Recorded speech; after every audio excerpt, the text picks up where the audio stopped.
Saudara sekalian, pagi hari ini saya dapat amanah untuk menyampaikan materi tentang epidemiologi penyakit menular. Ada beberapa substansi yang diharapkan oleh tim modul, yaitu dicoba untuk disampaikan kepada saudara tentang pengertian penyakit menular, kemudian istilah-istilah penting di dalam penyakit menular, kemudian terkait dengan trilogi epidemiologi.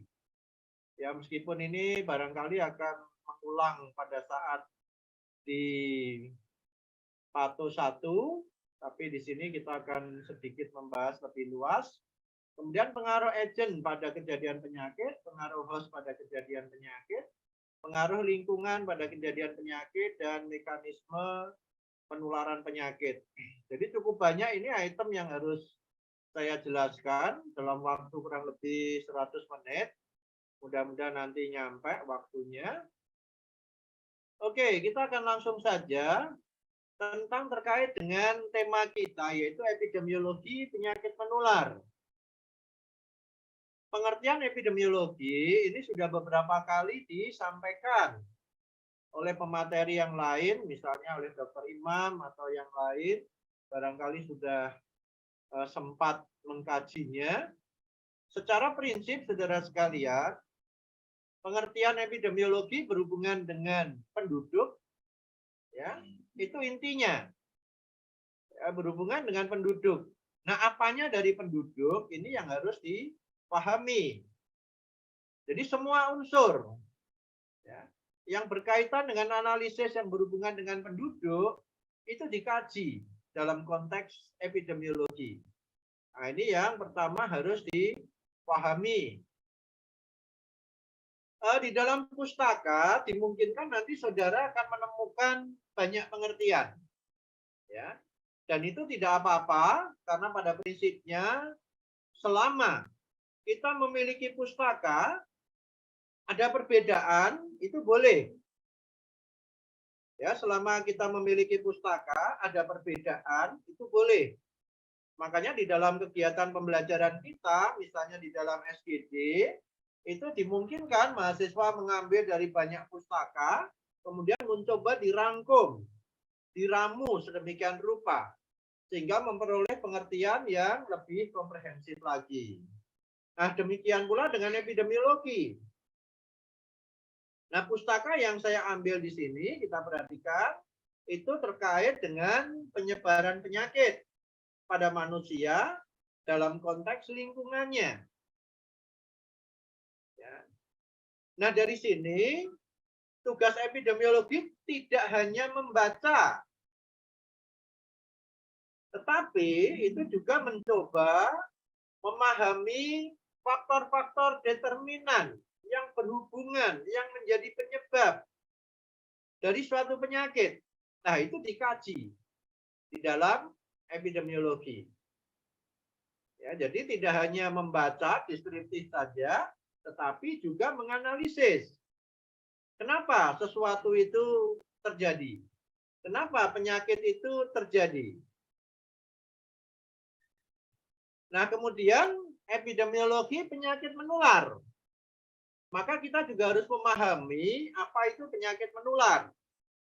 Sama dengan pengertian epidemiologi tadi, dimungkinkan kita nanti memiliki banyak pustaka. Nah, ini beberapa pustaka yang saya ambil, ya, kita lihat di sini. Penyakit menular adalah penyakit yang dapat menular ke manusia. Ya, dapat menular ke manusia. Dan di sini pada umumnya disebabkan oleh agen biologi. Virus, bakteri, jamur, parasit, dan sebagainya. Ini agen-agen seperti ini sudah dipelajari. Ya. Ada lagi yang memberikan pengertian bahwa penyakit menular itu berhubungan oleh agen infeksius. Nah, ini sama pengertiannya. Agen biologi, agen infeksius, komponennya sama. Ya. Nah, ditambahkan di sini, itu tidak sekonyong-konyong terjadi, tetapi ada yang membawa. Ada proses transmisi. Nah, siapa pembawanya? Ini nanti banyak sekali. Bisa oleh orang itu sendiri atau oleh orang pada umumnya, oleh hewan, atau reservoir lain. Nah, ini nanti pengertian reservoir akan kita sedikit bahas ya di bagian-bagian yang lain. Nah, yang berikutnya penyakit menular itu sama, ya, ada agent, ada pejamu, ada lingkungan. Di situ ada interaksi. Nah, di antara ketiganya ada proses transmisi, perpindahan. Nah, ini pengertian-pengertian yang bisa kita peroleh dari beberapa pustaka. Ya. Sehingga kalau kita coba rangkum pemahaman tema kita yaitu epidemiologi penyakit menular, kita perhatikan di sini karena logos itu ilmu, maka di situ terkait dengan studi. Jadi studi epidemiologi yang berfokus pada distribusi dan determinan penyakit menular. Distribusi dan determinan.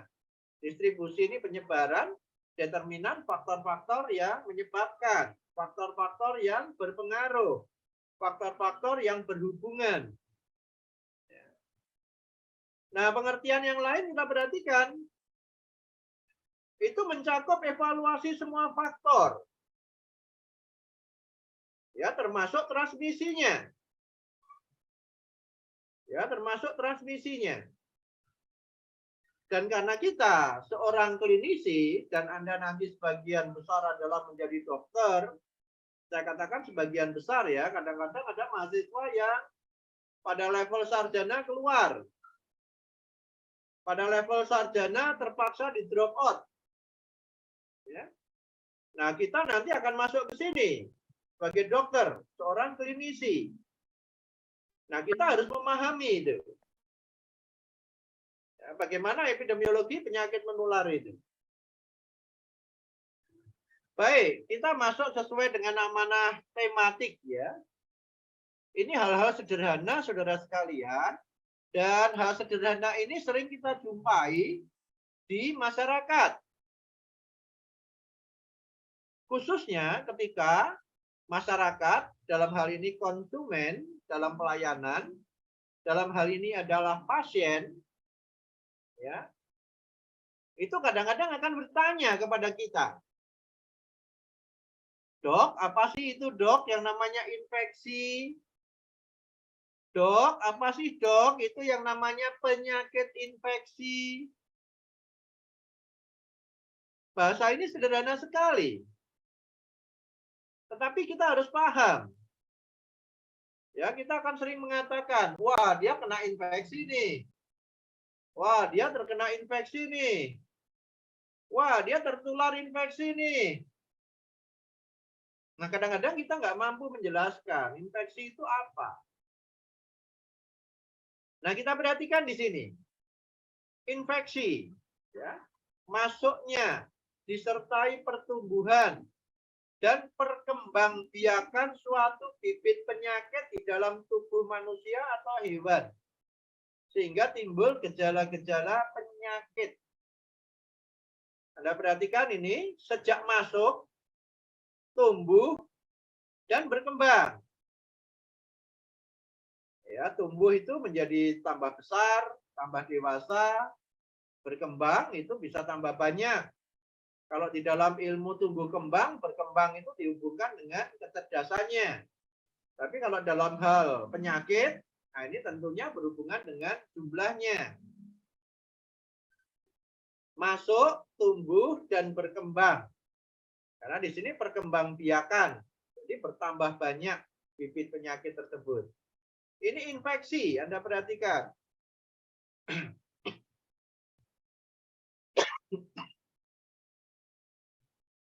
Nah, lalu penyakit infeksi.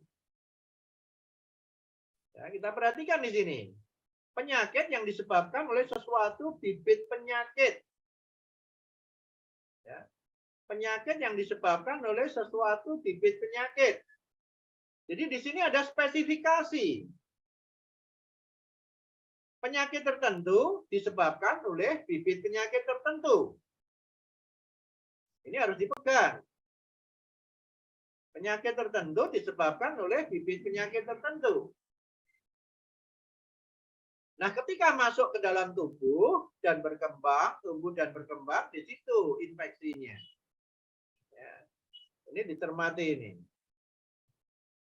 Nah, kemudian di dalam bahasa sehari-hari, kita nanti mengenal apa yang disebut dengan karier. Ya, karier. Orang menyebut secara umum itu pembawa. Ya, pembawa. Jadi yang membawa itu carrier. Nah, di dalam pengertian-pengertian yang ada, kita perhatikan di sini. Siapa itu carrier? Ini bisa manusia. Bisa hewan. Ya. Di mana manusia atau hewan itu menjadi tempat berdiamnya agen menular yang spesifik.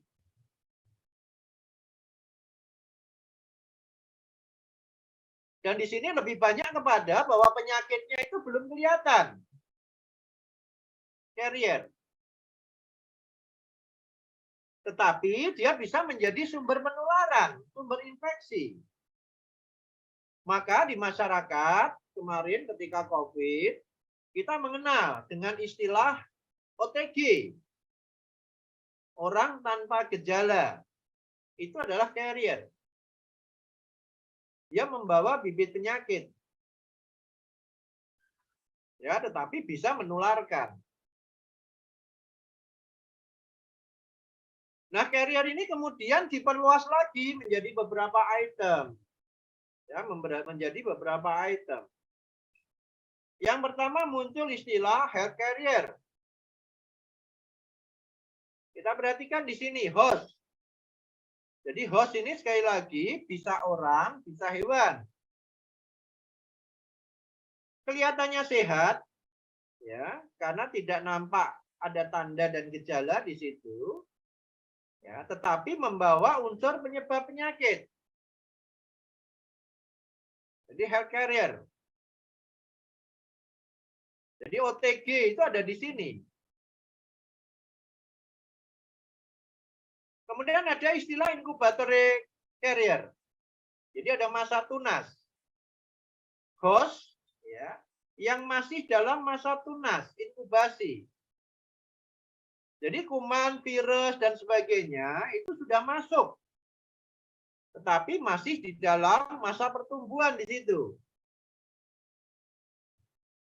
Kita perhatikan.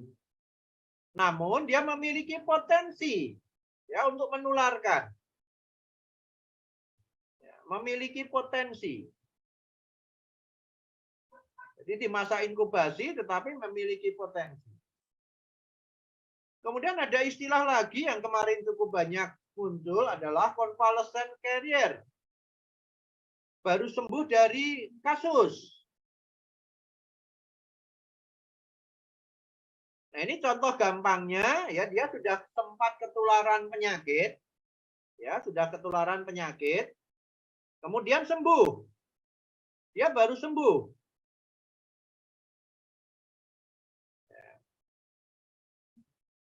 Dan kemarin kita perhatikan convalescent carrier ini itu menjadi donor. Ya, donor imun. Pada kasus COVID itu convalescent carrier itu menjadi penting. Jadi orang-orang yang baru sembuh dari COVID, ya, yang lalu itu kemudian dijadikan donor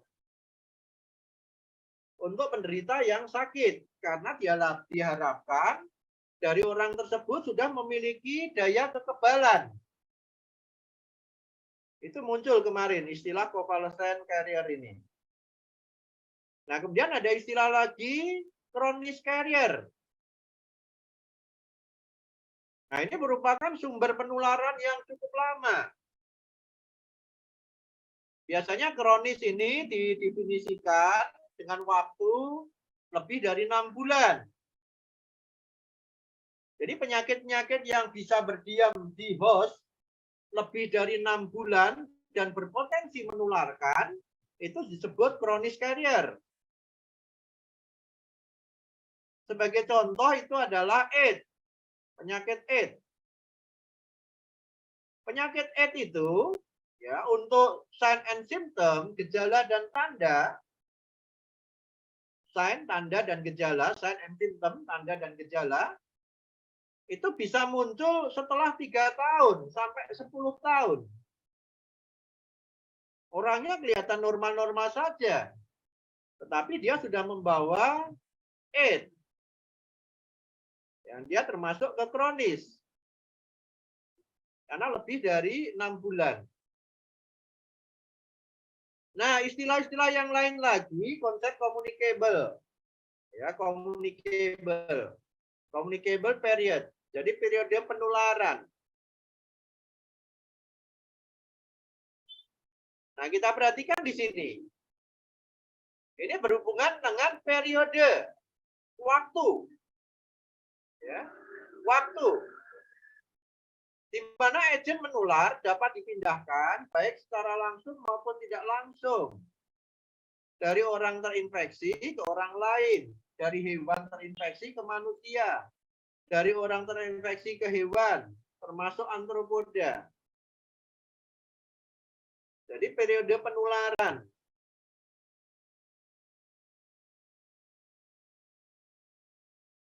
Jadi ada orang sakit, menginfeksi orang lain, nah itu butuh berapa lama?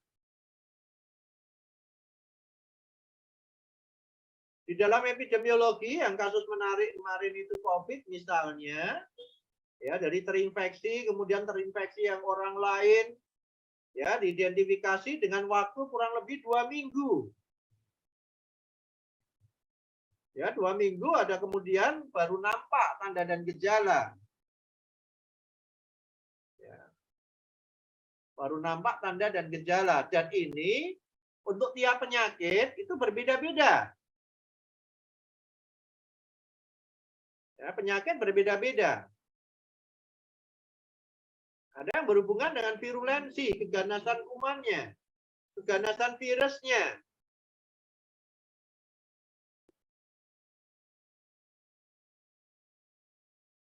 Nah, kemudian kita juga akan mendengar di bahasa sehari-hari itu yang terkait dengan reservoir.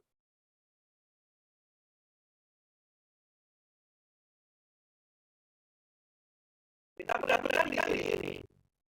Kalau dikaitkan dengan agent penular, maka reservoir ini adalah tempat atau habitat, ya, tempat hidup. Tumbuh dan berkembang seperti orang manusia yang ada di lingkungan.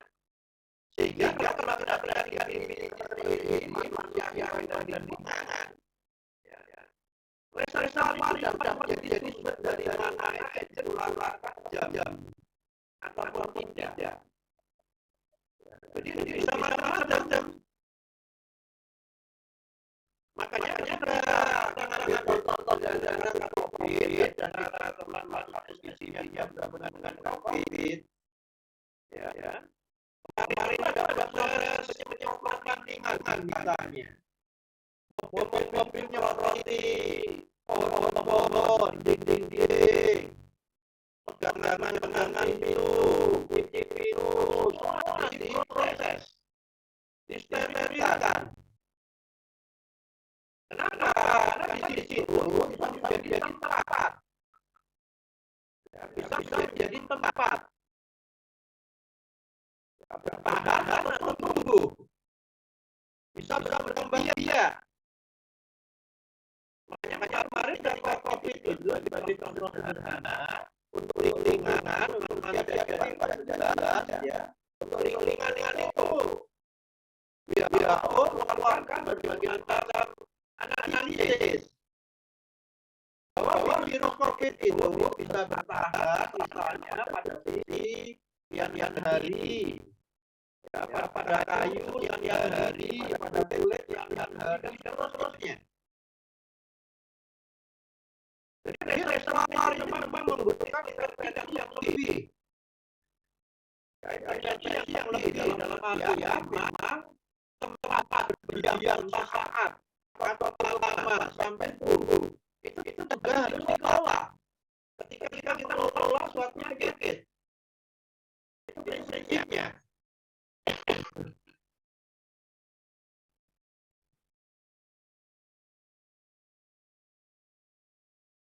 Kita perhatikan di sini. Kami biasa singgung manusia, hewan, dan benda-benda apapun.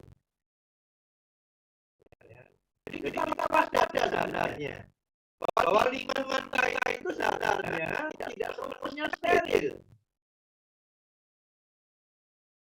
Kalau orang-orang di sekitar kita ada yang memiliki bau, film, ya, apalagi kalau musim seperti ya banyak yang membantu film.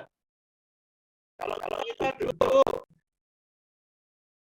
ada kadang-kadang mahasiswa kita amati, ya, dia habis pegang hidung, ada ingus, ya nggak sengaja tangannya oleh-olehkan pada bangku.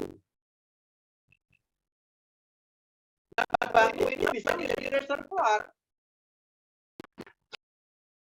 Ada nanti mahasiswa lain duduk di situ memegang bekas ingusnya ini, bisa jadi dia akan ketularan. Ya untungnya sekarang menggunakan masker ya. Jadi kalau ada ingus langsung terserap di maskernya masing-masing. Itu alhamdulillah. Ya, tapi ya dimungkinkan 1-2 masih lupa kita habis megang hidung dioleskan pada bangku. Nah itu berisiko.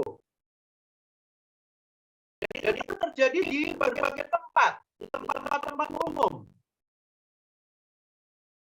Jadi seorang penderita pilek atau COVID misalnya, ya, itu habis memegang hidung, tangannya memegang meja, memegang buku, memegang apapun, memegang pintu mobil misalnya, kemudian dia masuk naik taksi, pintu mobil itu sudah membawa bibit penyakit. Orang lain yang memegang pintu mobil tersebut, dimungkinkan dia ketularan. Jadi reservoir ini begitu banyak arah di lingkungan kita, dan kalau kita nanti memiliki kesempatan sebagai pengelola program kesehatan masyarakat, misalnya ada nanti duduk di dinas kesehatan kota kabupaten, atau levelnya provinsi misalnya, ya. Jadi program yang kemarin dilakukan oleh pemerintah dengan melakukan penyemprotan di berbagai lingkungan, ya, menggunakan mobil, membeli semprotan di mana-mana disemprot, ya. Itu betul dan itu positif, dan itulah yang benar di dalam mengelola lingkungan pada saat terjadi COVID, karena memang COVID diduga bertahan di lingkungan yang ada. Nah, kemudian kasus-kasus yang lain yang bahasanya sering kita temukan terjangkit, ya, adalah kondisi seseorang yang menderita penyakit, ya, yang dapat menjadi sumber penularan penyakit. Dan ini bisa menjadi kedaruratan kesehatan masyarakat. Misalnya saja kasus polio. Polio itu bersifat orofekal, ditularkan lewat feses yang masuk ke oral, mulut. Pada kasus misalnya penduduk yang menggunakan sumber air sungai, mandi, cuci, ya, mensuci, kumur-kumur menggunakan sungai, kalau kebetulan di hulunya itu ada yang menderita polio dan BAB menggunakan sungai tersebut, maka pengguna air sungai ini berpotensi tertular. Dan kasusnya bisa meledak banyak sekali. Bisa meledak. Kasus misalnya ketika kita mendengar mahasiswa IPB, tahu-tahu terdapat kasus hepatitis yang banyak sekali. Sekian puluh mahasiswa masuk rumah sakit, sekian puluh rawat jalan dan sebagainya. Nah, kemudian dicari sumber penularannya ada di mana ini? Oh, ternyata dari air kemasan isi ulang, galon-galon isi ulang. Nah, galon isi ulang beli di mana? Nah, itu dilacak. Oh, airnya dari beli di sana, di sebuah stasiun isi ulang. Stasiun isi ulang kemudian dilacak lagi. Sumber airnya dapat dari mana? Oh, ternyata dari sebuah sumber. Ya, dan ternyata sumber tersebut digunakan oleh orang untuk BAB juga. Ya, karena menular lewat mulut juga. Nah, ini bisa menyebabkan kasus yang begitu banyak. Dan sebagai seorang dokter, nantinya harus waspada. Begitu ada kasus meningkat, ya kita perlu melacak ini. Penyakit ini, riwayat alamiahnya disebabkan oleh apa? Makanya tadi saya singgung oropekal misalnya. Fekal yang masuk oral, feses yang masuk mulut. Berarti pengelolaan airnya menjadi tidak bagus. Berarti seperti kasus di IPB tersebut, galon isi ulang itu dikelola oleh stasiun isi ulang yang tidak bagus. Karena virusnya bisa lolos.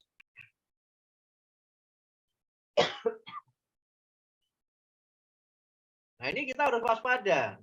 Kenapa bisa begitu? Karena stasiun-stasiun isi ulang itu pada umumnya tidak tertib di dalam mengganti penyaring airnya.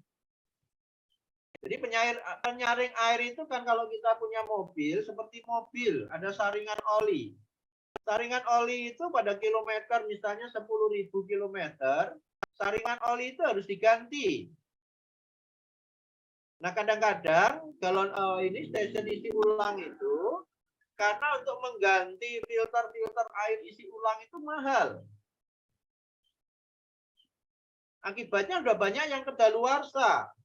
Akibatnya penyaringan airnya menjadi tidak bagus. Ya.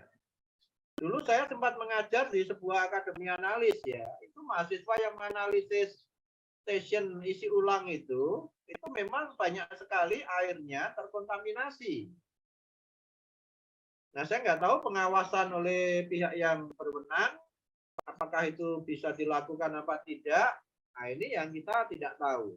Makanya hati-hati kalau kita menggunakan galon isi ulang, ya sebaiknya dimasak kembali di rumah.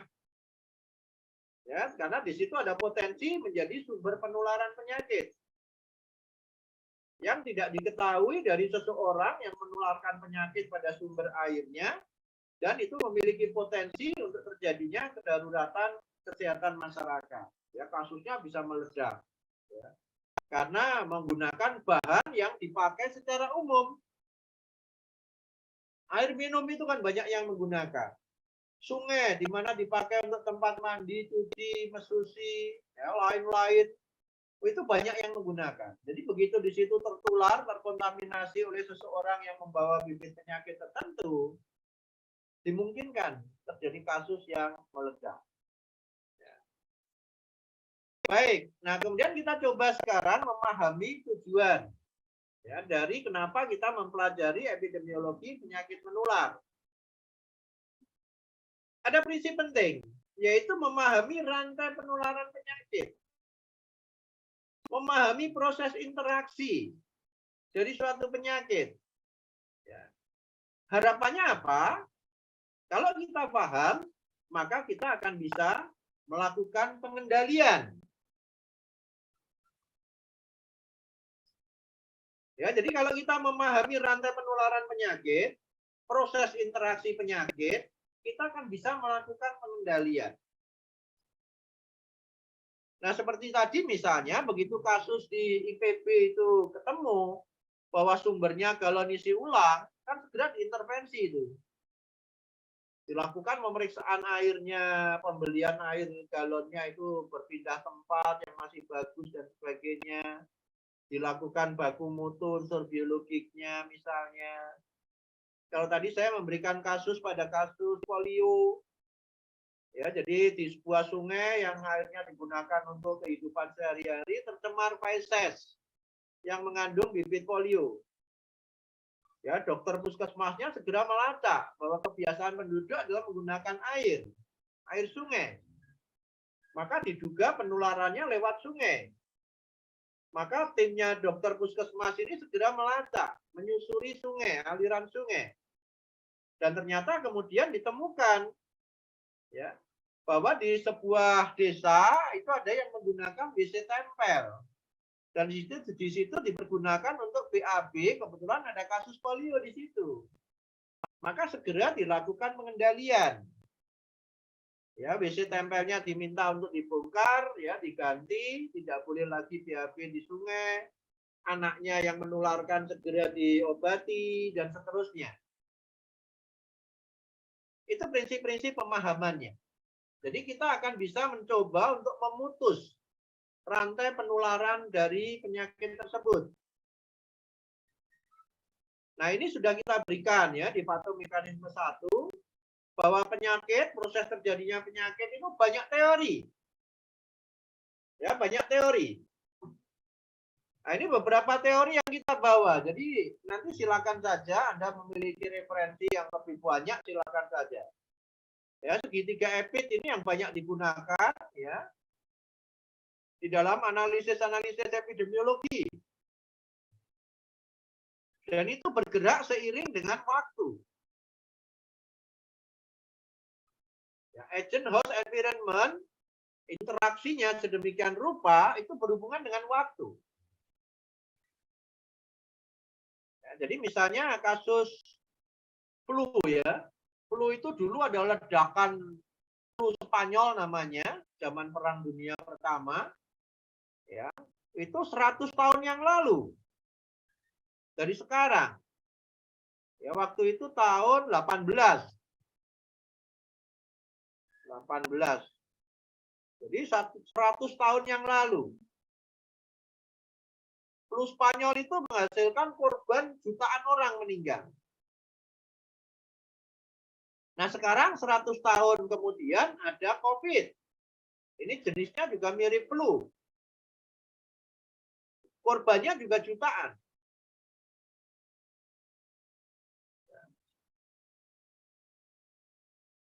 Itu secara umum. Secara khusus, penyakit per penyakit, masing-masing ada durasinya. Ada waktunya. Tadi di depan sudah saya katakan. Masa inkubasi. Tiap penyakit berbeda-beda. Tiap bakteri berbeda. Tiap virus berbeda. Tiap misalnya ada amuba berbeda. Kelompok binatang seperti cacing juga berbeda. Nah, itu semuanya berhubungan dengan waktu. Respon yang terjadi pada host, penjamu, sama, berbeda-beda untuk tiap jenis penyakit. Sehingga pengelolaan penyakit dengan adanya waktu yang berbeda-beda ini juga akan berbeda-beda. Ya, selain tadi ada proses masa inkubasi, juga ada kekuatan dari bakteri, virus, ya, itu memiliki kekuatan yang berbeda-beda pula. Makanya kita nanti akan mengenal bagaimana proses pengobatan itu membutuhkan waktu yang bisa berbeda-beda.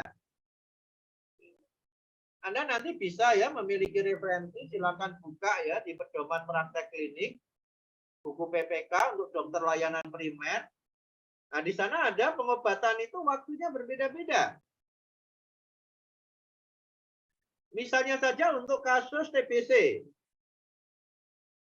TBC itu ada ketentuan bahwa obat anti TBC itu diobati ya minimal 6 bulan. Jadi ada proses pengobatan 6 bulan. Kemudian tipoid. Tipes.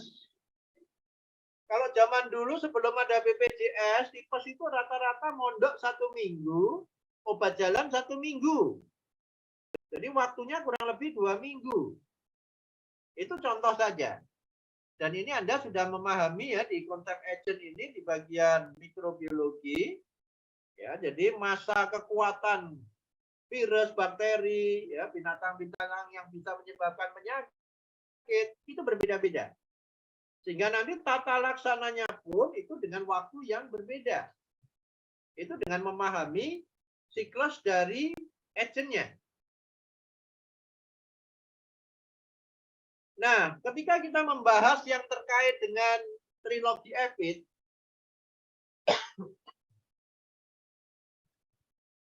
oh, maaf, Pak, minum sebentar.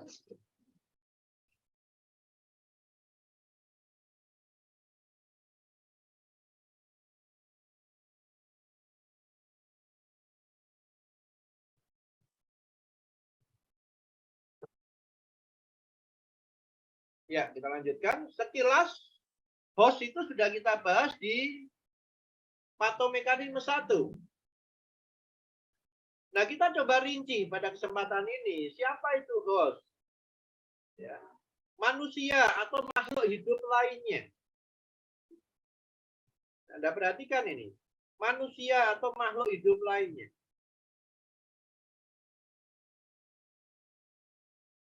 Dan di sini berpotensi yang berhubungan dengan penyakit menular. Kemampuan daya tahannya. Kemampuan kerentanannya. Jadi kajian-kajian mengenai host itu nanti berhubungan dengan kenapa dia menjadi mudah sakit. Kenapa ada seseorang kok bisa tahan dari suatu penyakit. Jadi mengkaji host itu analisisnya sangat sederhana. Kenapa orang menjadi rentan, menjadi mudah sakit? Kenapa orang menjadi kuat?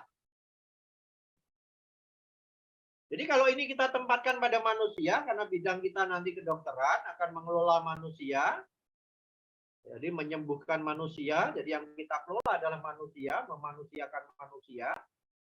Kenapa orang bisa kuat? Kenapa orang bisa mudah sakit? Itu kajiannya ada di dalam host ini.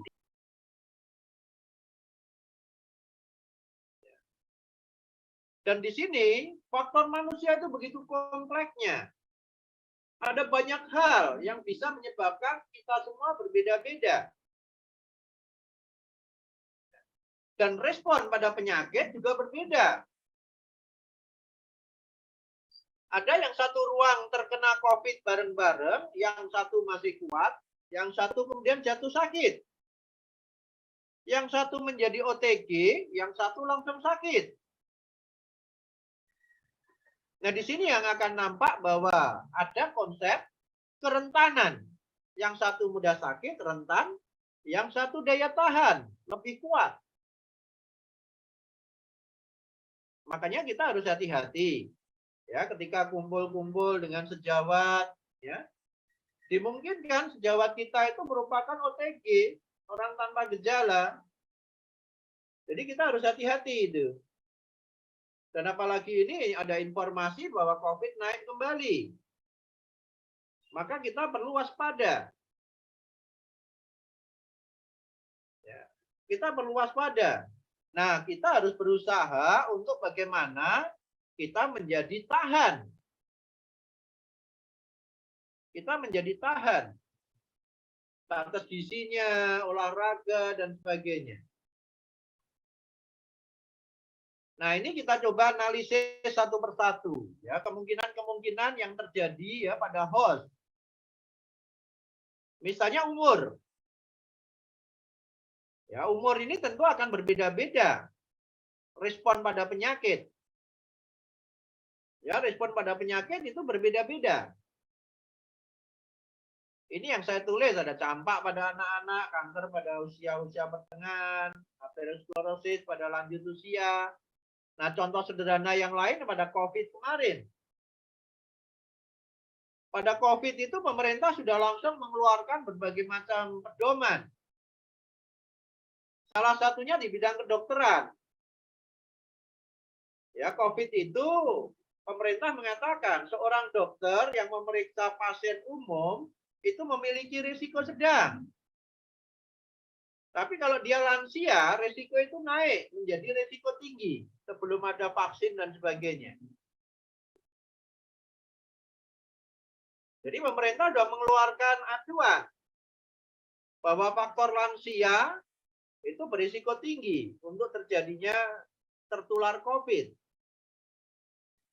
Kemudian jenis kelamin, kita perhatikan di sini juga membawa penyakit-penyakit itu yang berbeda-beda. Kalau semua penyakit yang berhubungan dengan kewanitaan, kehamilan, penyakit kandungan, ya itu terjadi pada wanita. Yang berhubungan dengan organ pria seperti prostat, hipertrofi prostat misalnya, yaitu pada pria karena wanita tidak ada prostatnya. Itu spesifikasi untuk jenis kelamin tertentu. Kemudian ras. Nah, ras-ras tertentu itu juga membawa penyakit-penyakit tertentu. Ya, jadi misalnya aja bangsa Negro, ya itu ada penyakit-penyakit tertentu, ya, sickle cell. Ya, tapi ini tidak ada di Indonesia, ini hanya contoh aja. Kemudian genetik. Yang banyak kita temukan di Indonesia ya misalnya buta warna, hemofili. Nah, ini buta warna ini juga harus hati-hati dan sekalian kalau nanti Anda melakukan tes isi hara, memberi rekomendasi keterangan sehat, ya jadi harus betul-betul dicermati. Jangan sampai keterangan sehat kita yang mengatakan bebas buta warna, tetapi kita tidak melakukan pemeriksaan isi hara. Kalau terjadi kesalahan-kesalahan di lapangan oleh orang tersebut yang menyebabkan kecelakaan, itu kita bisa dituntut. Kemudian pekerjaan, ini jelas sekali ya, pekerjaan itu bisa membedakan berbagai macam penyakit. Jadi misalnya orang yang bekerja di pabrik semen, ada asbestosis, tukang-tukang bangunan, karena berhubungan dengan semen dan kapur, itu bisa asbestosis. Ya, ada kecelakaan kerja, keracunan, dan lain-lain ya, salah meramu campuran makanan, menimbulkan keracunan, dan lain-lain. Tentang penyakit akibat kerja ini nanti ada materi secara khusus. Ya. Kemudian gizi. Nah, ini penyakit-penyakit infeksi kronis ini sangat dipengaruhi oleh status gizi. Makanya saya sering mengatakan kepada mahasiswa, ya, Anda ini adalah generasi yang luar biasa. Jadi kedokteran itu luar biasa ya. Kenapa? Karena kedokteran luar biasanya itu menjadi sinyalemen yang diberikan oleh Allah itu. Sesudah kesulitan ada kemudahan. Jadi sekolah di kedokteran itu ada banyak yang mengatakan sulit. Ada yang banyak mengatakan sulit. Tetapi nanti ketika praktek menjadi dokter itu begitu mudahnya. Dan di situ rezeki mengalir. Makanya ketika sampai kondisi begini, mahasiswa kedokteran itu nggak boleh kurang gizi. Dia harus bisa mengatur dirinya untuk mendapatkan gizi seimbang. Nutrisi yang bagus. Jangan kuliah mie, nanti malam mie. Siang jajan mie, waduh. Nah, nanti jadi generasi mie gitu. Ya mie-nya harus dilengkapi, karbohidratnya harus dilengkapi dengan seimbang, ada protein, ada sayurnya, dan sebagainya. Silakan dibaca konsep gizi seimbang. Jadi Anda ini jangan sampai anemia. Ya, sehingga Anda ini penuh semangat nanti belajar itu. Baru datang ke kampus beberapa menit sudah lesu. Ya, karena pola makannya tidak seperti yang diharapkan, yaitu pola makan yang gizi seimbang. Nah, ini harus diperhatikan. Status kekebalan. Nah, ini misalnya ya berhubungan dengan vaksinasi. Saya nggak tahu ini di antara mahasiswa apakah sudah vaksin sampai ke tahap vaksin ketiga. Ya, saya sudah ditawari vaksin keempat, tetapi ini saya belum sempat ya untuk datang ke fasilitas layanan. Nanti begitu lego, badan lagi bugar, ya segera saya akan mengambil vaksin yang keempat. Nah, silakan Anda melengkapi kekebalan diri. Kita menjadikan di tubuh kita itu tahan.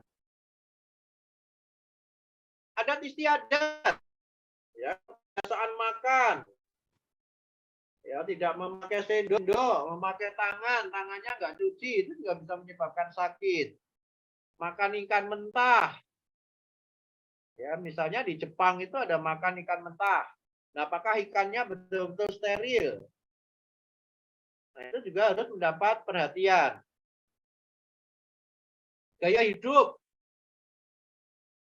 Jadi kebiasaan-kebiasaan, perilaku-perilaku itu bisa berpengaruh buruk pada kesehatan kita. Psikis, stres, ya. Kita akan tahu ini menjadi komponen penting dari penyakit-penyakit tidak menular.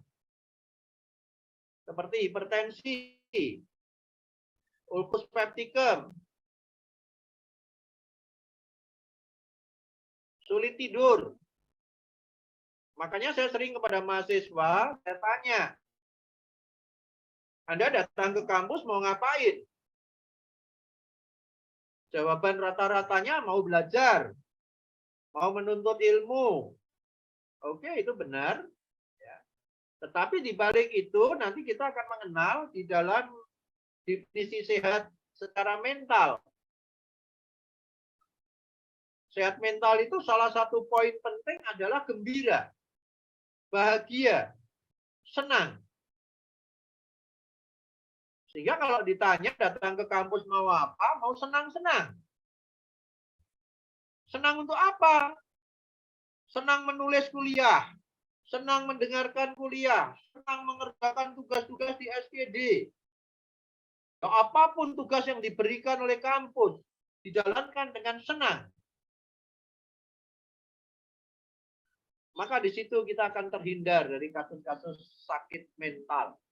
Psikis kita akan menjadi terbina. Emosi kita akan tertata. Kita tidak stres. Karena kita merasa senang. Menjalankan tugas apapun itu senang. Dan alhamdulillah saya mencoba ke situ. Ya, dan waktu saya mengambil S3 itu semuanya saya jalankan dengan senang. Hasilnya alhamdulillah. Ya.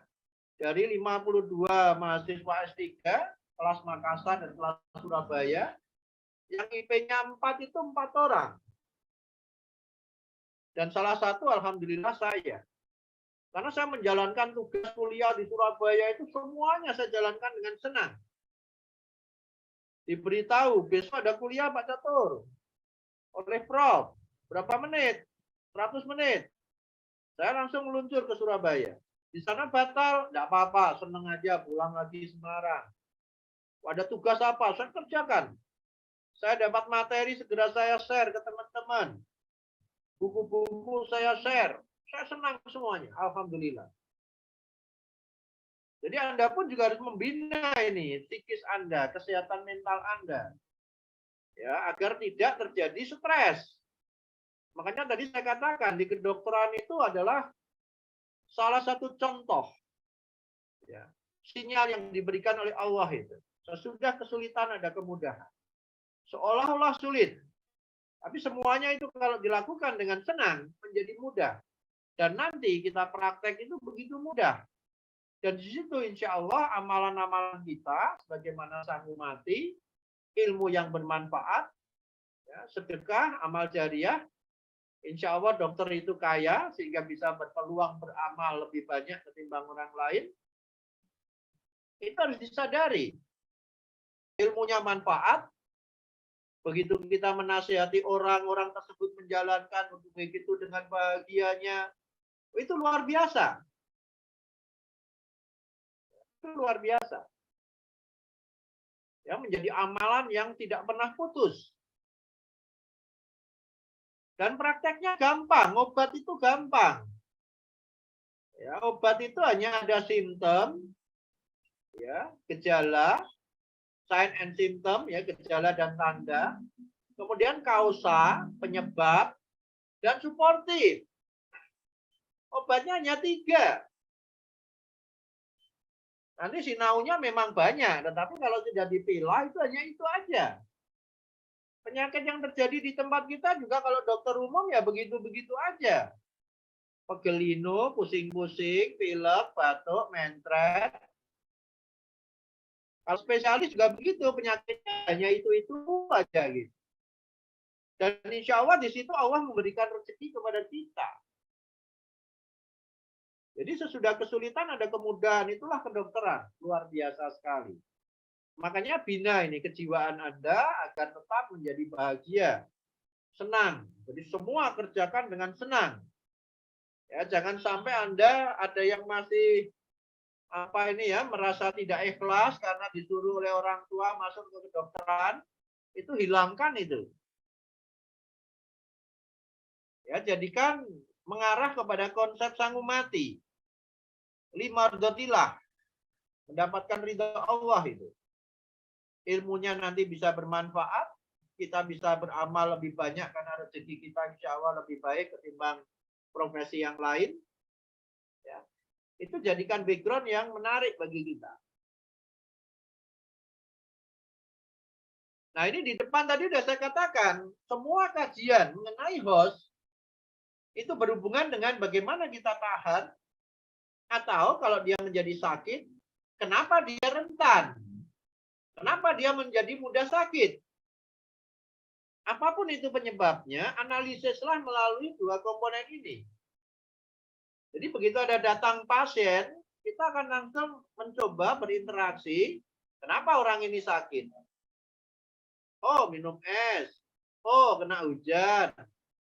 Oh, apalagi. Sehingga kita nanti akan bisa memberikan edukasi kepada pasien tersebut. Nah, kemudian terkait dengan agent, penyebab. Nah, ini Anda harus perhatikan, ya, agent ini bisa organisme hidup.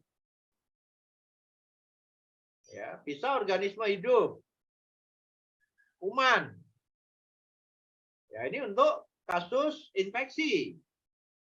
Ya, tapi nanti ketika kita mengkaji penyakit-penyakit tidak menular, ini bisa bukan hidup. Ya. Nah, ini contohnya misalnya pada kasus kanker. Itu bukan unsur biologis. Nah, kita perhatikan di sini. Agent itu bisa macam-macam. Nutrisi.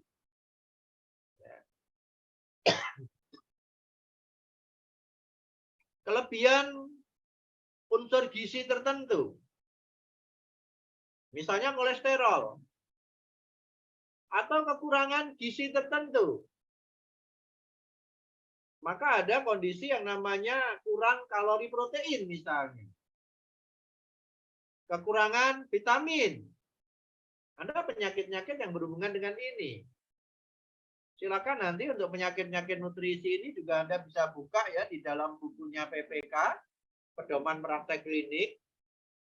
Ya. Penyebab kimiawi. Tadi ada sebut asbestosis. Nah, itu penyebabnya asbes. Keracunan gas. Misalnya gas CO. Gas CO ini misalnya terjadi kepada kemarin misalnya di kasus ini ya, kematian di jalan tol misalnya, karena lama menunggu di kemacetan lalu lintas, secara tidak sadar CO-nya masuk ke dalam kabin. Atau beberapa waktu yang lalu, waktu musim banjir yang lalu, ya tahun lalu, di daerah Kaligawe itu sempat ada mobil mogok, ya, karena banjir, bukan mogok ya, mesinnya masih bunyi, tetapi mobil ini nggak bergerak-bergerak. Yang lain sudah maju. Kemudian dititit dari belakangnya, diklakson, kemudian ditengok, ternyata di dalamnya ada 3 orang dengan posisi pingsan. Ya, ini keracunan CO. Kemudian kaca mobilnya dipecah, ya orang-orang di dalamnya dikeluarkan. Itu contoh keracunan. Kemudian kasus Jessica, misalnya keracunan sianida, itu juga keracunan. Penyebab fisik, ada radiasi, trauma mekanik. Radiasi misalnya radiasi sinar inframerah. Bisa menyebabkan misalnya kasus-kasus di mata. trauma itu benturan, ya itu bisa, siapapun bisa terkena. Kemudian bising di sekitar bandara misalnya, ada kebisingan yang tinggi, itu juga bisa berpengaruh. Biologis ini pada banyak sekali ya dikaji di materi-materi mikrobiologi, ada metazoa, cacing ya, protozoa, amuba, bakteri, ada jamur, ada rickettsia, ada virus. Nah, ini banyak. Ya, Anda di bagian mikro ini sudah diberikan. Nah, kemudian lingkungan. Nah, kita perhatikan di sini. Lingkungan ini intinya adalah faktor luar dari individu. Ya, faktor luar dari individu. Nah, namun Anda perlu tahu bahwa lingkungan itu nanti ternyata ada unsur-unsur yang bersifat internal. Yang mengatur keseimbangan di dalam tubuh kita. Nah, itu disebut hemostasis. Itu di dalam tubuh kita sendiri. Namun lingkungan hidup eksternal yang ada ya di luar tubuh manusia. Dan nanti kajian untuk penyakit ya, itu berhubungan dengan lingkungan fisik, biologis, dan sosial. Nanti harus dibedakan dengan lingkungan yang bersifat sistem manajemen. Di sana ada ideologi, politik, sosial, budaya, ekonomi, pertahanan, dan keamanan. Semua kebijakan. Itu bisa berpengaruh pada kebijakan pelayanan. Dalam hal penyakit, lingkungan yang dianalisis adalah fisik, biologik, dan sosial. Nah, kita perhatikan, kita akan fokus karena untuk lingkungan di dalam tubuh, itu Anda sudah banyak mengkaji di PAAL. Ya, kemudian di patologi.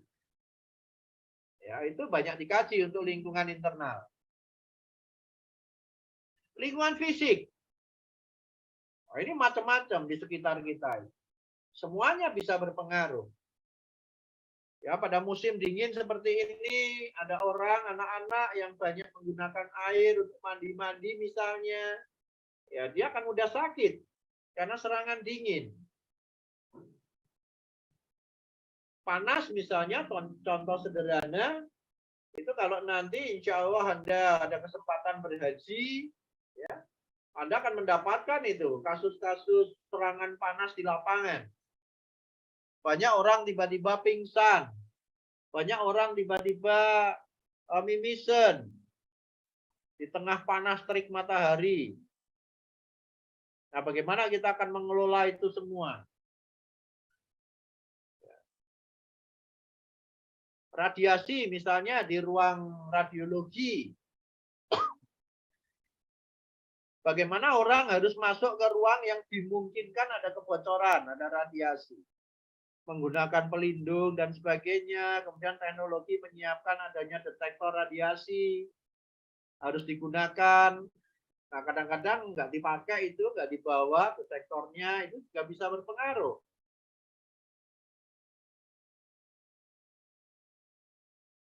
Nah, kalau sampai terjadi itu interaksinya terus-menerus, bisa menimbulkan penyakit.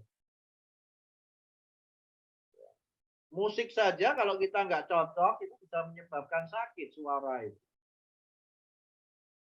Tapi kalau senang, malah menjadi obat. Jadi sekali lagi kalau kita senang, itu menjadi obat. Karena badan kita itu memiliki fungsi-fungsi adaptasi yang luar biasa.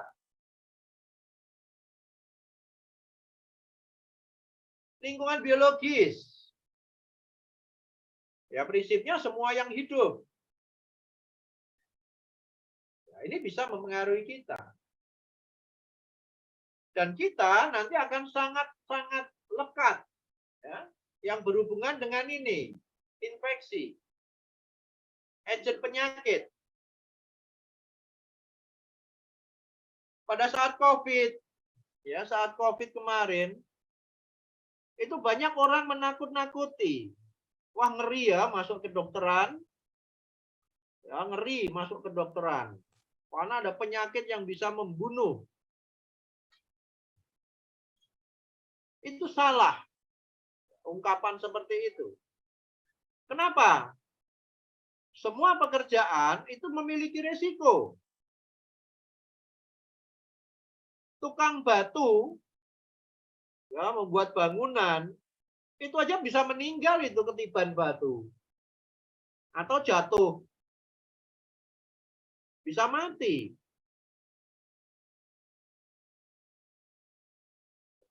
Apapun pekerjaan, itu ada resikonya. Tukang tembel ban, bisa saja kebakaran itu.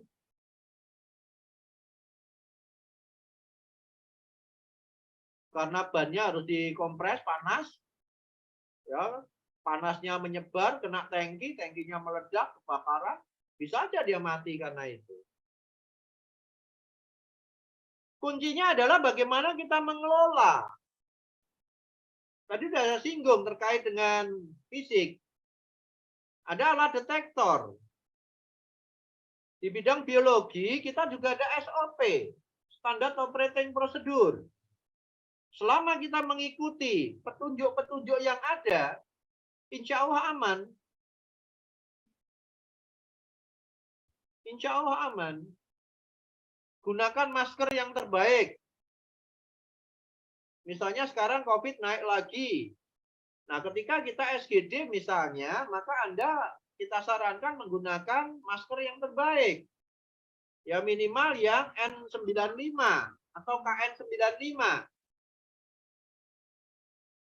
Sehingga bisa 95% melindungi dari cemaran udara. Kita melakukan protokol kesehatan, cuci tangan dan sebagainya. Kita habis pegang-pegangan naik ke tangga lantai 3, ya, setelah itu di bawah ada alat untuk cuci tangan. Sterilkan segera. Kalau itu SOP seperti itu dilakukan, ya insya Allah aman. Ya sebagai contoh saya ya, karena kemarin itu pemerintah mengeluarkan acuan bahwa dokter yang praktek umum itu berisiko sedang, kemudian pemerintah juga memberikan catatan yang umurnya lansia, sebaiknya tidak praktek. Saya mengikuti ulil amri ini seperti ini. Maka saya tidak praktek, alhamdulillah. 2 tahun nggak praktek. Ya nggak apa-apa. Karena itu bagian dari sunatullah. Ilmu itu bagian dari sunatullah, yaitu ada acuan-acuan. Mengatasi reservoir penyakit dengan cuci tangan, menggunakan alat pelindung diri yang terbaik, itu sunatullah itu. Dan kita harus mematuhi. Makanya di kelas SGD saya itu kalau ada mahasiswa lubang hidungnya kelihatan, itu saya tegur. Dek, maskernya dipakai yang betul. Ya. Jadi Anda memakai masker itu harus sekaligus menutup hidung, karena hidung ini pintu masuk dari penyakit. Jadi kalau lubang hidungnya terbuka, berisiko.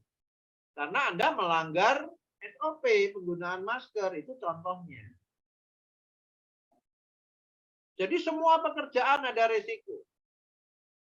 Pekerjaan kantor, pekerjaan apapun, itu ada risikonya.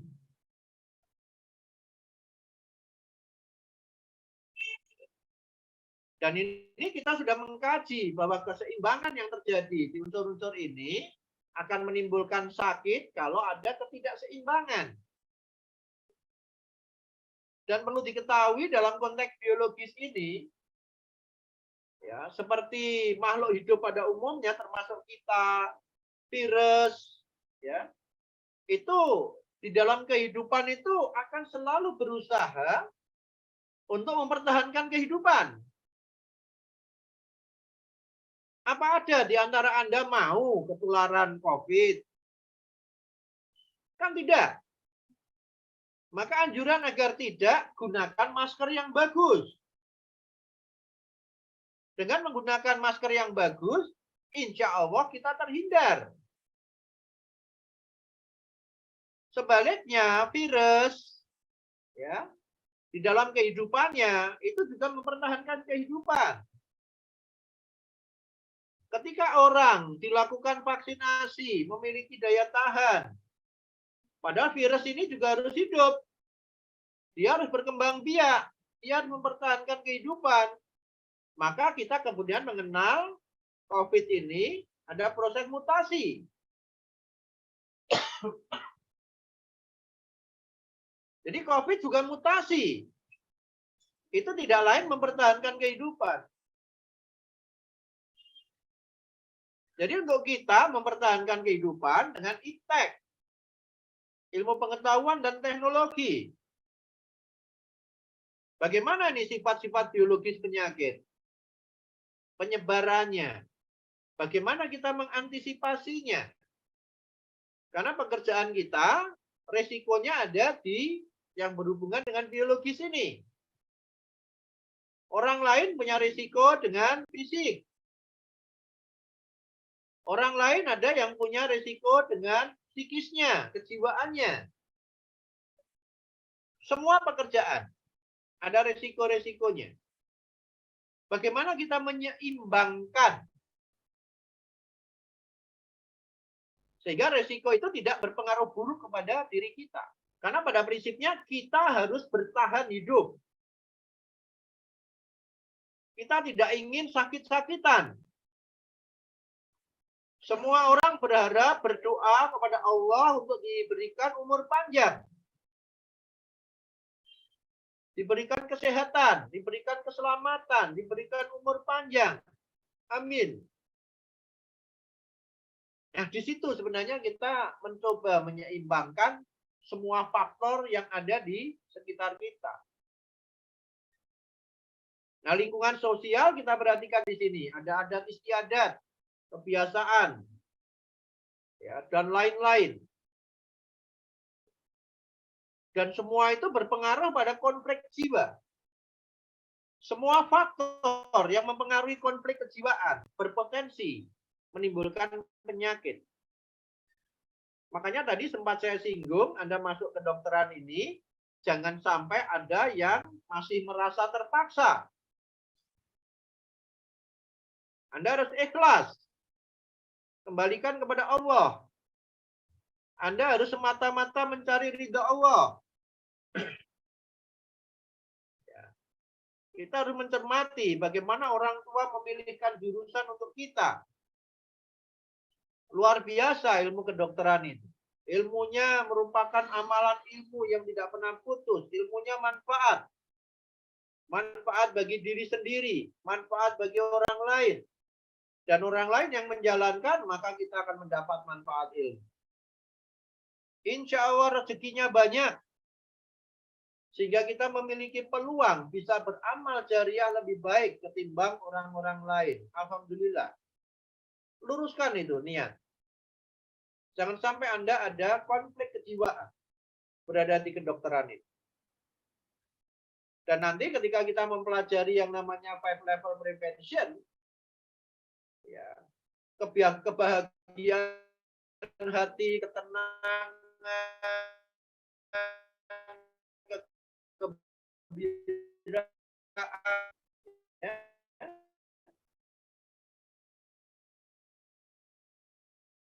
menerima pekerjaan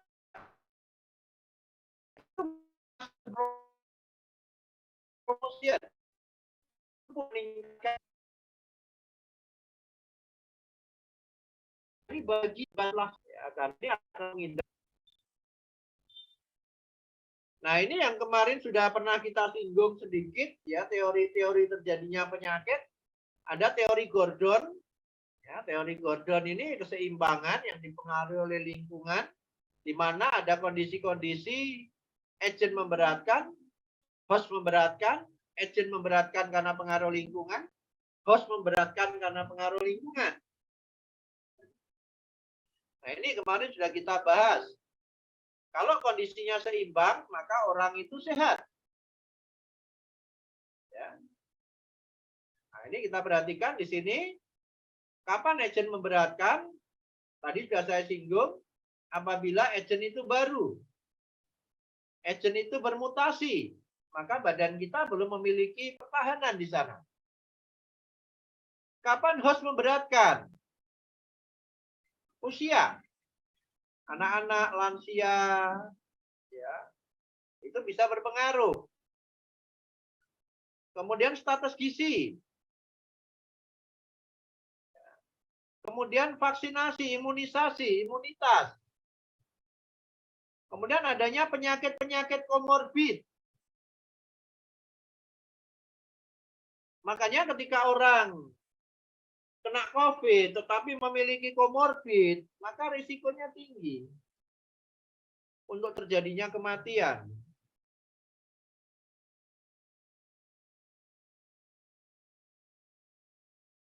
Ya, ini host memberatkan. Kemudian agent memberatkan karena bergesernya host yang memperburuk host. Environment, lingkungan yang memperburuk host. Kenapa? Karena agent itu mendapatkan keuntungan. Misalnya aja akibat berkerumunnya orang.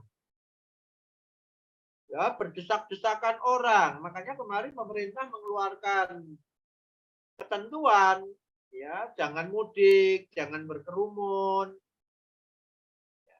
Kenapa? Ketika orang berkerumun itu memberi kesempatan agennya untuk bisa bertahan hidup. Dia menyebarkan tunas-tunasnya, ya, prajuritnya untuk berkembang juga, memberi tempat untuk agen. Jadi ketika ada interaksi, orang berdesak-desakan, itu agennya senang. Dia punya tempat yang banyak untuk berkembang biak, untuk mempertahankan kehidupan koloninya. Makanya pemerintah mengeluarkan seruan, jaga jarak, ya, jangan berkerumun, jangan pergi-pergi, berinteraksi. Itu di sini. Mengelola agar agen itu tidak merugikan pada orang. Kemudian host memberatkan akibat pengaruh lingkungan. Ya. Nah, di sini prinsipnya lingkungan itu menekan orang. Sehingga daya tahan orang itu menurun. Seperti cuaca saat ini, banyak orang kena sakit batuk pilek. Sebenarnya ini diduga juga ini COVID-nya akan naik pada cuaca seperti ini. Nah, cuma kita nggak tahu tes pemeriksaan COVID-nya ditingkatkan apa enggak. Karena Indonesia itu masih di bawah 400.000 per 1 juta penduduk yang dilakukan pemeriksaan. Kalau di luar negeri sudah hampir 2 kali, 3 kali penduduknya dilakukan tes. Tapi di Indonesia masih di bawah 400.000 per 1 juta penduduk.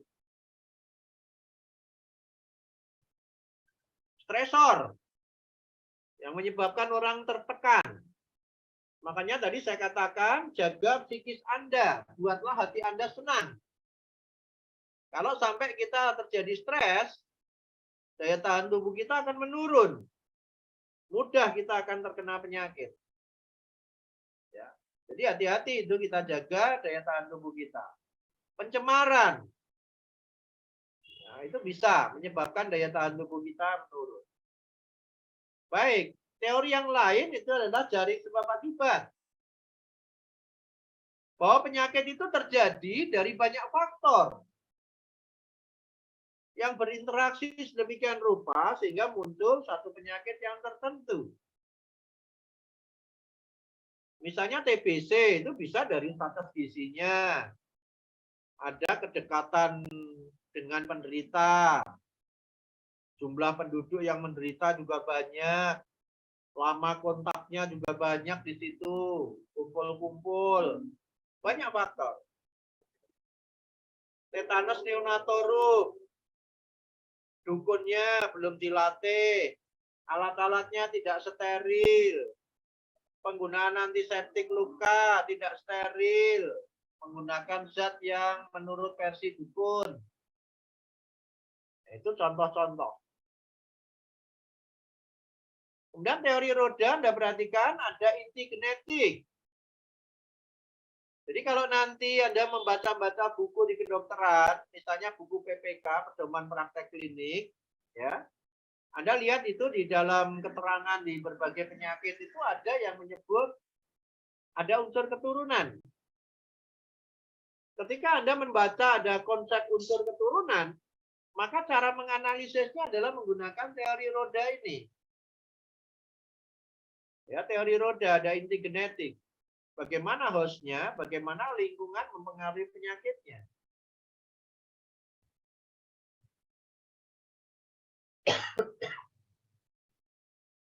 Maaf, sebentar.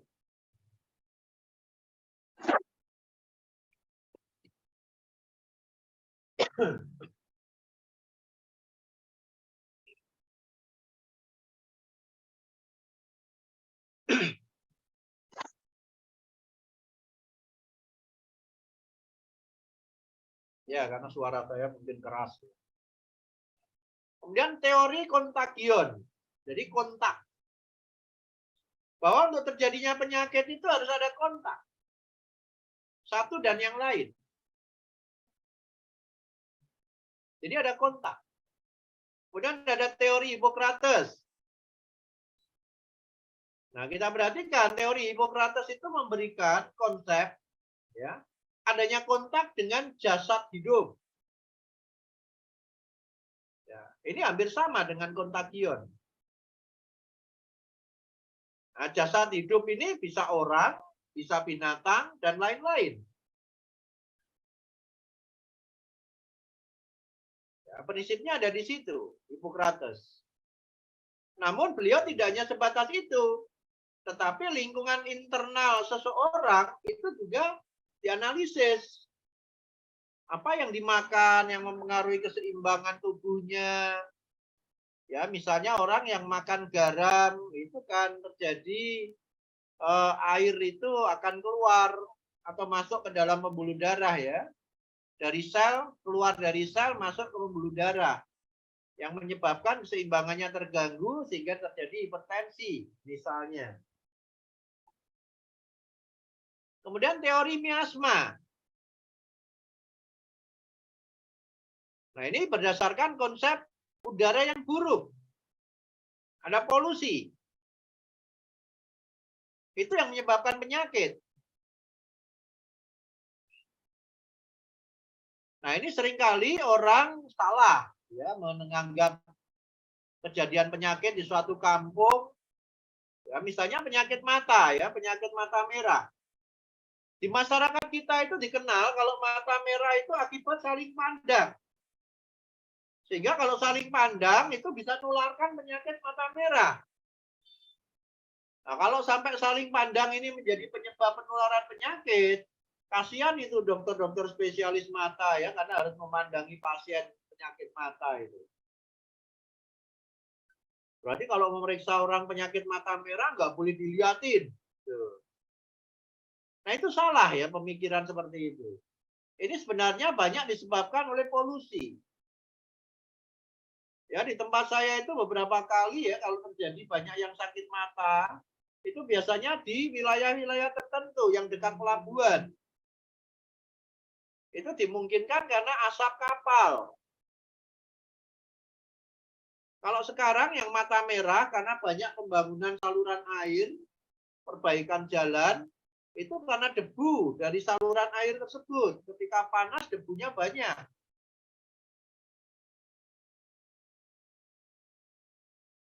Jadi karena polusi. Itu contohnya tadi penyakit mata itu. Makanya mereka nggak berani memandang temennya yang matanya merah. Padahal itu disebabkan oleh lingkungan, polusi. Kemudian ada teori jasad renik. Ya, unsur-unsur biologis, unsur-unsur mikroorganisme. Nah, di sini disebutkan bahwa penyakit itu disebabkan oleh jasad renik, invasi mikroorganisme. Dan ini yang kemudian kita kenal dengan konsep-konsep penyakit menular misalnya. Nah, ini transmisi ya bisa dari macam-macam. Kita perhatikan ini unsur reservoir. Ada pembawa. ada yang memiliki bibit penyakit. Nah, kemudian ada cara penularan. Ada droplet. Nah, ini mohon maaf, ini ada gambar kotak pakai bulan ini ya. Ini yang disosialisasikan oleh Barat. Ciuman bebas. Misalnya saja pada kasus 14 Februari, semuanya pink. Ya, semuanya pink. Wah, itu dianjurkan untuk saling berciuman. Ya, Valentine Day. Nah, di situ padahal terjadi transfer bibit penyakit. Ya, bisa terjadi. Ada yang dibawa oleh vektor. Ya. Atau melalui udara secara umum. Kemudian masuk kepada orang. Jamu. Nah, kalau dirinci saudara sekalian, cara penularan itu bisa melalui kontak jasmani. Ada kontak langsung antar orang. Misalnya aja penyakit kelamin, GO, kencing nanah.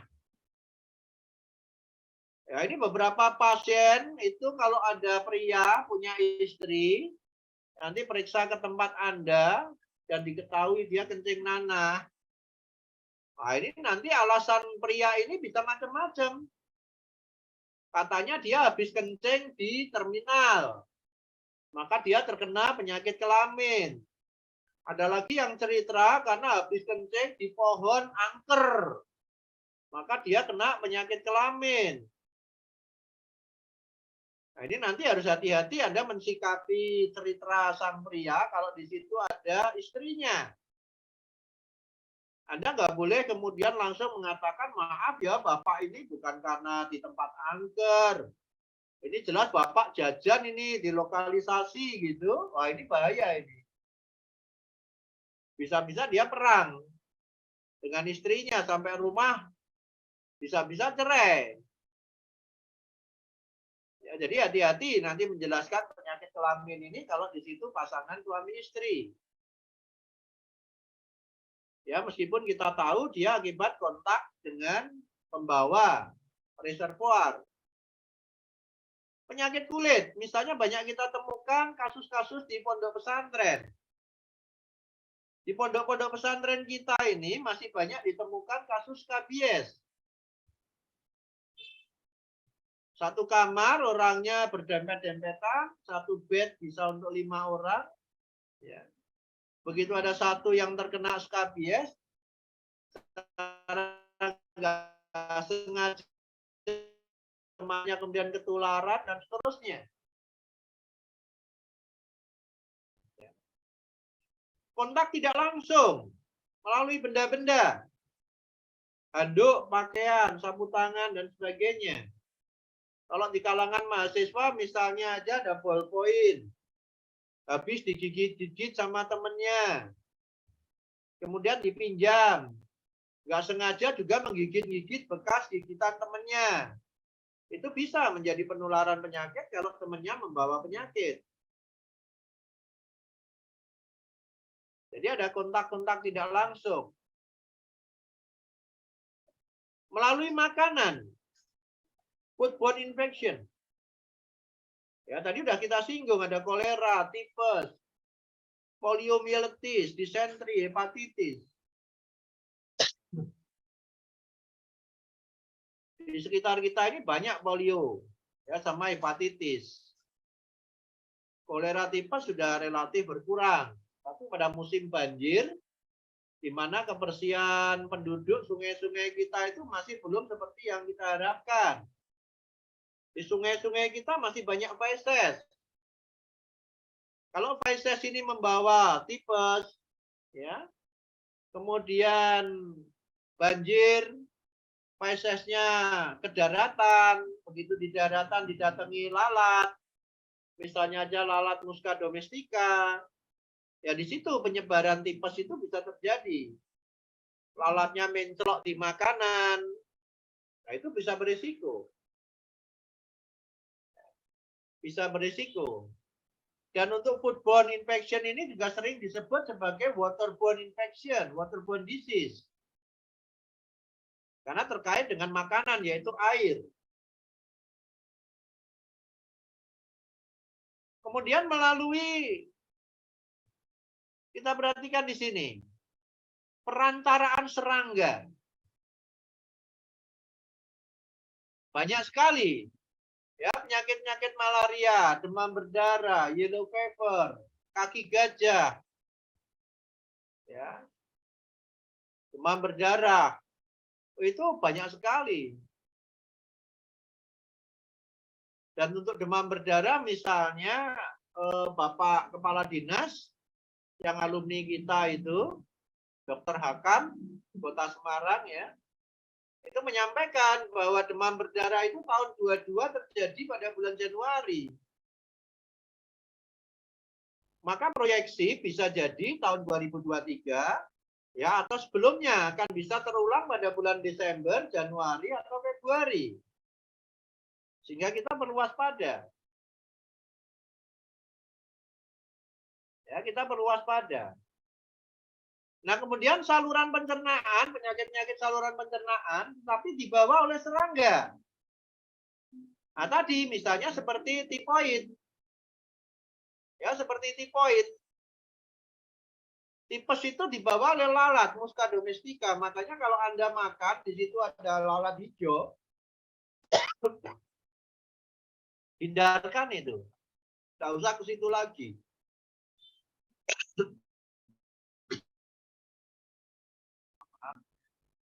Melalui udara, airborne disease, ya, airborne infection, ya bisa di sini kita perhatikan TB. Nah kemarin ada COVID. Jadi orang ngomong-ngomong itu air liurnya muncrat-muncrat itu menularkan penyakit. Makanya kalau Anda pesta, makan-makan, prasmanan itu jangan banyak berbicara. Celakanya kalau ada seminar, sudah lama nggak ketemu, omong-omong rame itu di depan makanan. Sambil cerita, sambil ngambil makanan. Nah itu percikan droplet ludahnya, itu kalau dia membawa penyakit, itu bisa nular yang lain. Jadi orang cerita itu banyak di depan makanan. COVID kemarin juga droplet juga.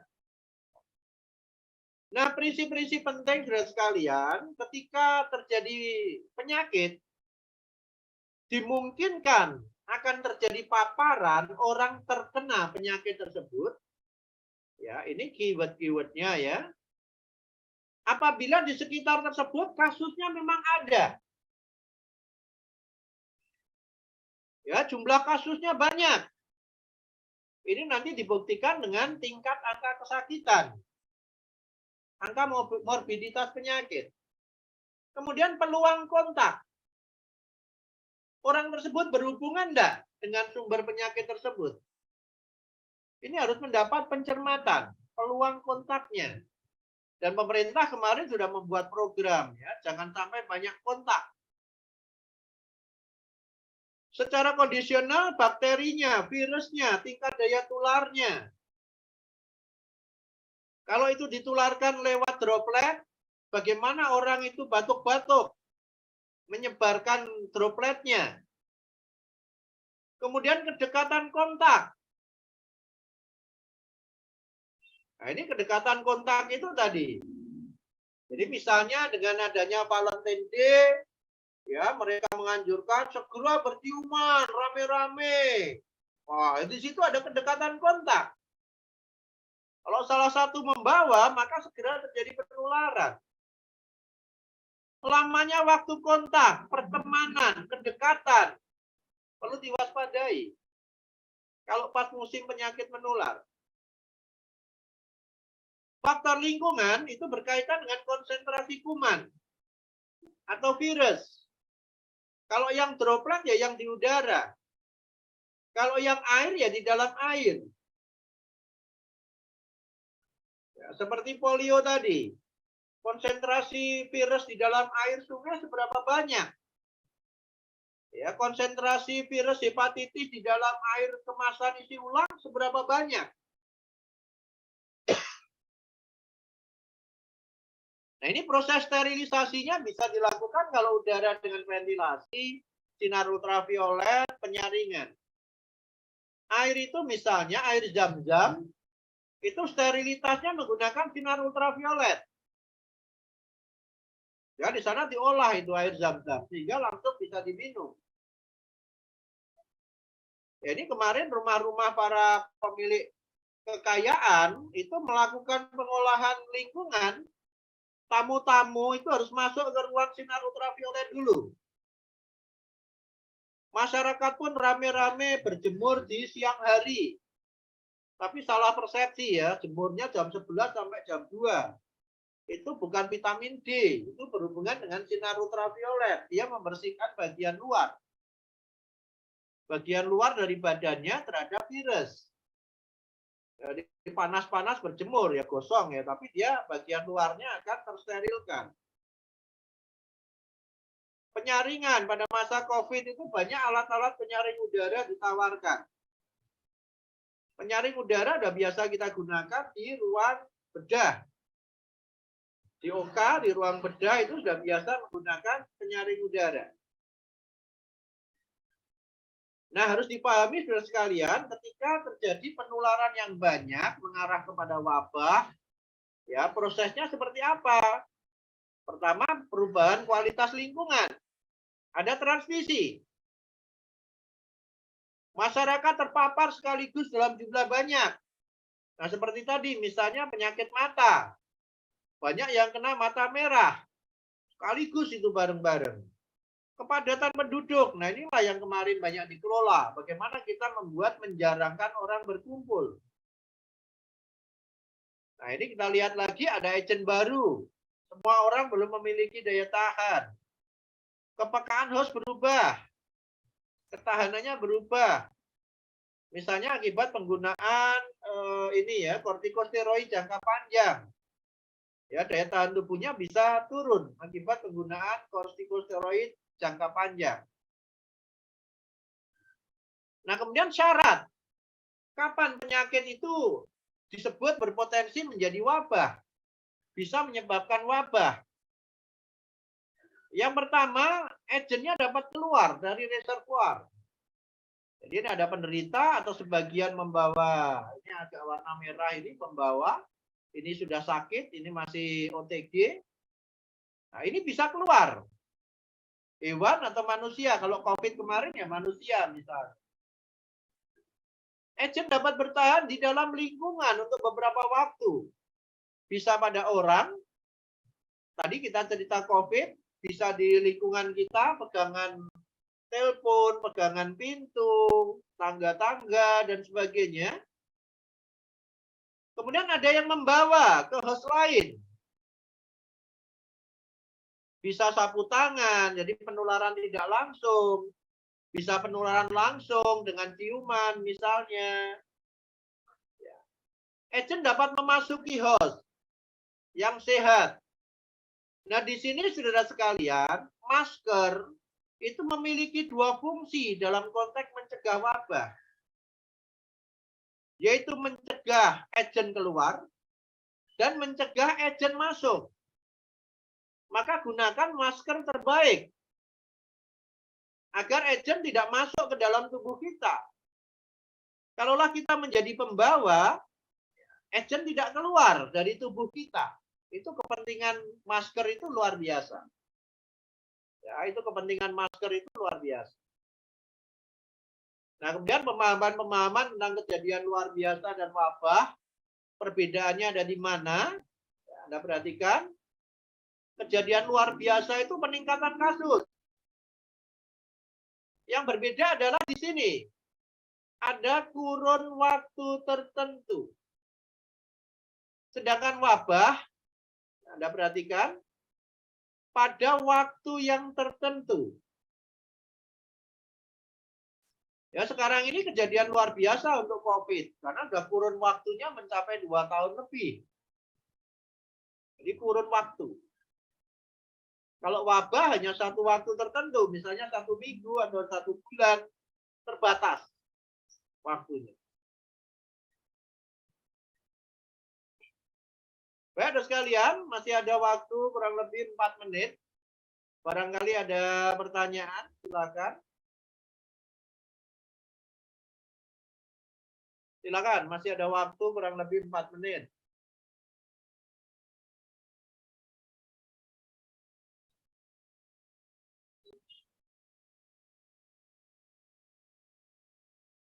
Baik, kalau tidak ada pertanyaan, kita akhiri pertemuan kita ini. Mohon maaf apabila ada kekurangannya. Mari kita tutup bersama dengan baca hamdalah dan doa penutup majelis. Alhamdulillahirabbil alamin, subhanakallahumma wa bihamdika asyhadu an la ilaha illa anta astaghfiruka wa atubu ilaik. Bila taufik wa hidayah, sekali lagi mohon maaf. Assalamualaikum warahmatullahi wabarakatuh. Waalaikumsalam.